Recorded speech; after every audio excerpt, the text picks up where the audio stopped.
Rappelons que la campagne a été au fil des siècles le creuset de toutes les mobilisations nationales depuis l'opposition aux envahisseurs jusqu'à la glorieuse révolution du 1er novembre en passant par les mouvements de résistance contre le colonialisme français. Le président de la République a, dans un message lu en son nom par le ministre de la Justice, garde des Sceaux, rendu hommage aux familles du monde rural qui ont porté la révolution à bras-le-corps, renforcé ses rangs et enduré avec courage la répression du colonialisme barbare pour la patrie et la liberté.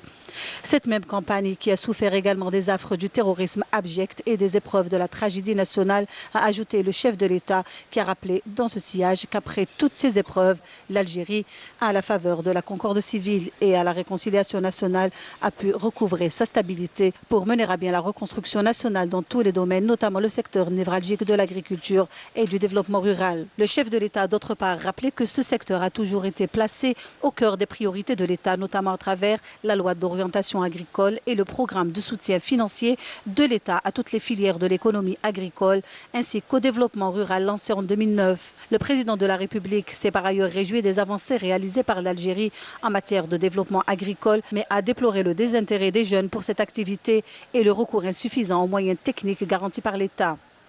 Il a aussi noté avec inquiétude le phénomène du vieillissement dans le milieu agricole et a ainsi appelé à encourager les jeunes à s'intéresser davantage à cette activité lucrative pour les agriculteurs et capitale pour nous tous. Le premier magistrat du pays a par ailleurs fait part de son souhait de consolider l'intégration de l'économie nationale, une intégration dont l'agriculture est partie intégrante et dont elle a grandement besoin. Le président de la République a également souligné que l'économie agricole souffre d'une faible structuration qui expose cette activité fondamentale à la spéculation.